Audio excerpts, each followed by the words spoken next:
Fala pessoal, beleza? Agora nós vamos começar a correção da parte, de financeira, a matemática financeira dessa prova. Bora para a primeira questão aqui, beleza? Questãozinha 26, bora para o enunciado. Um cliente tem duas opções de investimento no valor de R$ 70 mil para prazos de até 2 meses, considerando-se sempre meses com 30 dias. Ok. A primeira opção aqui, ó. Taxa de juros de 4% ao mês, em regime de juros compostos. E a segunda opção, taxa de juros de 4,2% ao mês, em regime de juros simples. Ok, então temos duas opções aqui, ó, juros compostos e juros simples, e suas respectivas taxas ao mês, obviamente, Se o cliente tomar essa quantia emprestada e pagar 15 dias após, escolhendo a opção mais econômica dentre as duas oferecidas, economizará... Galera, é o seguinte, olha só. As nossas taxas ali estão ao mês, ok? A situação descrita no final do enunciado é em relação a 15 dias. E ele falou o seguinte, que um mês para nós aqui possui 30 dias, ok?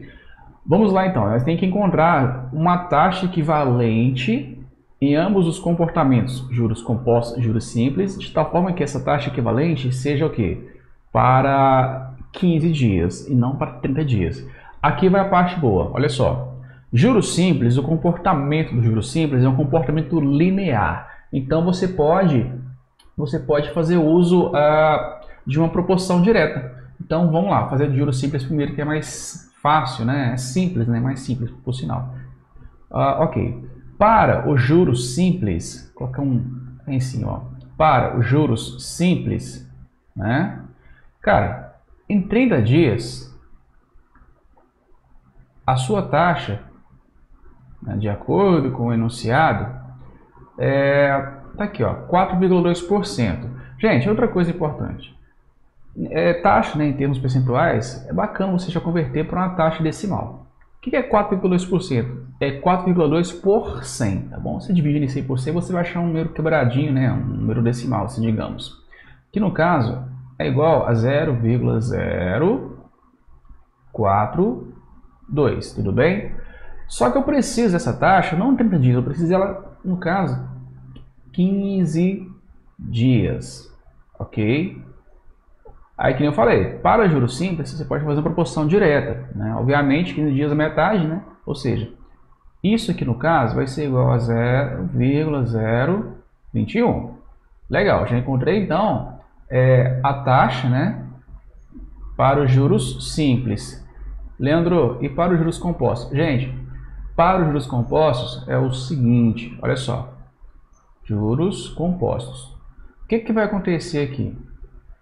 Eu conheço assim, a taxa ao mês, que no caso, que é de 4%. Ou seja, lá nos juros compostos, vou colocar aqui, ó, um parênteses bonitinho, 1 mais o izinho nosso, o izinho que no caso é 4%, ou seja, 1 mais 0,04 vai ser igual ao seguinte, o que acontece aqui? Essa taxa que eu acabei de escrever é uma taxa ao mês. Lembrando que o mês aqui no caso tem 30 dias. Juros compostos, que é juros, meio que sobre juros, tem um comportamento exponencial, diferentemente dos juros simples.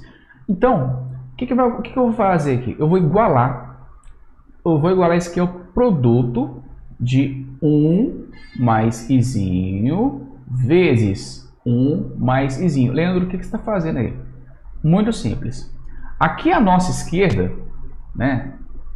no caso a esquerda aqui do vídeo, essa taxa é a taxa mensal, 30 dias. Agora, essa partezinha aqui, essas duas parcelas, cada fator desse aqui de multiplicação é como se fosse 15 dias, tá bom? Então, obviamente, como é a taxa, essezinho aqui vai ser o mesmo, e eu estou multiplicando duas coisas que são iguais, então eu vou reescrever esse número, ou seja, 1 mais 0,04 é 1,04. Isso aqui vai ser igual a 1 mais izinho o quê? Ao quadrado, correto? Esse 2 aqui, em forma de potência, passa para o outro lado em forma de raiz, tudo bem? Então, ou seja, a raiz de 1,04, que vai ser igual a 1 mais izinho. Aí você pensa, poxa, que raiz é essa? O exercício forneceu para você quando vale essa raiz, tudo bem? Essa raiz que no caso, ó, você vai adotar o número, né, igual a 1,0198, tá bom? Então bora lá, ó. 1 mais izinho, que vai ser igual a 1,0198. Cara, esse 1 que está somando passa para o outro lado o quê? Subtraindo. Ou seja, esse izinho aqui no caso vai ser igual a quanto? Ó? Vai ser igual a 0,0198. Ou seja, nós conhecemos agora, pessoal, as taxas, ó, juros simples e juros compostos, tudo bem? Equivalente o quê? Para 15 dias, ok? Aí, lá no finalzinho do probleminha, ele quer saber o quê? Comparando assim essas duas taxas, né, esses dois comportamentos aí de juros, qual que vai ser a opção mais econômica? Galera, é o seguinte, se você já conhece essa taxa, né, de 15 dias aí no caso, pega a diferença entre elas. A diferença entre essa taxa de juros, né, multiplicado lá pelo seu valor do empréstimo, vai dizer o quanto que você está economizando, tudo bem? Então, vamos agora calcular a diferença. É uma taxa menos a outra, né? Obviamente, a maior menos a menor, correto? Então, bora lá. Vou fazer aqui mesmo, ó. No caso, temos o quê, ó? 0,02 menos 0,0198, ok? Então, opa, 0,21, né? Perdão, galera, é 0,21, faltou ali, ó. Pronto, agora sim. Vou colocar um zero aqui, correto? 10 menos 8 aqui, 2, correto? Aqui ficou um zero, pego emprestado, 10 menos 9, 1, e vai ficar zero aqui no resto da continha, tudo bem? Ou seja, essa diferença aqui no caso entre as taxas, multiplicado pelos 70 mil, já vai te fornecer a resposta do probleminha, tá bom? Agora, o último passo. Olha lá, vamos lá. Eu vou fazer o seguinte, vou pegar 70 mil, ok?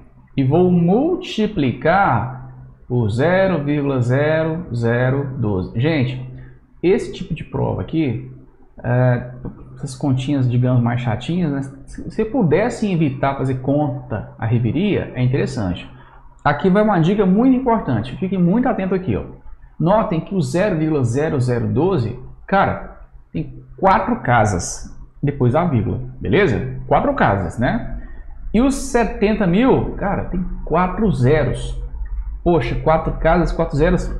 Meu amigo, não mexe com essas vírgulas não. Essa continha aqui é a mesma coisa que 7 vezes 12. Olha só, 7 vezes 10 é 70, né? 7 vezes 2, 14, 70 com 14, 84, tá bom? Que é a opção C. Gente, deixa eu aproveitar aqui essa questão para comentar uma coisa com vocês. Juros simples e juros compostos. Pensa assim a questão já acabou, tudo bem? Que eu quero comentar uma coisa interessante aqui, olha só. A gente fica muito acostumado a falar que juros compostos sempre rende mais. Obviamente, ele vai render mais só pensando assim em taxas iguais. Né? Pensa uma taxa para simples e compostos que seja a mesma taxa, tudo bem? Para o período de tempo igual a 1, ambos terão o mesmo montante, ok? Para o período de tempo maior do que 1, os juros compostos, né, ele vai, digamos que, render mais. E para o período de tempo menor do que 1, entre 0 e 1, os juros simples rende mais. Deixa eu só comentar aqui com vocês, eu acho que vale a pena, né? Fazer um rascunho aqui rapidinho. Olha só, aqui no caso eu tenho um eixo, né, horizontal e vertical, beleza? Aqui no nosso eixo horizontal, período de tempo igual a T, e no eixo vertical montante, tudo bem? Vamos lá, quando o tempo aqui no caso for igual a 1, estou pensando assim em alguma coisa assim que tenha mesma taxa, tudo bem? O mesmo capital inicial, ou seja, eu sei que juros simples possui uma reta como comportamento, né? Gráfico, que é um crescimento linear, beleza? Então, essa reta azul aqui no caso seria para nós juros simples. Agora, olha só, questãozinha importante. Se eu pensasse no caso de uma mesma taxa, o mesmo capital inicial, porém assim, em regime de juros compostos, olha só o que vai acontecer. O gráfico, né, esse gráfico aqui exponencial, vai ter esse comportamento aqui para os juros compostos, ó, tudo bem? Então, ou seja, esse vermelhinho seria o que para nós? Juros compostos. O que eu queria mostrar para vocês nesse gráfico? Olha só, interessante. Para o período de tempo igual a 1, tanto os juros simples quanto os juros compostos possuem o que? O mesmo montante. Para período de tempo maior do que 1, os juros compostos, né? Eles, assim, ele está rendendo mais, né? Ele tem mais montante se comparado com os juros simples. Para o período de tempo menor do que 1, ou seja, entre 0 e 1, apesar de ser pequeno assim no gráfico, aqui no caso, notem que o montante, né, dos juros simples, ele é maior do que juros compostos, tudo bem? Queria só comentar mesmo esse gráfico aí, que eu acho que é interessante a gente ter essa noção, né, assim, de comportamento gráfico do tipo de juros simples e compostos, tá bom? É isso aí, moçada, valeu, tamo junto, dê um like maroto, salva aí esse link, né, desse vídeo, vou deixar aqui na descrição, uma playlist, né, só de questão de bancos aí, matemática financeira, tá bom? Valeu, tamo junto, forte abraço.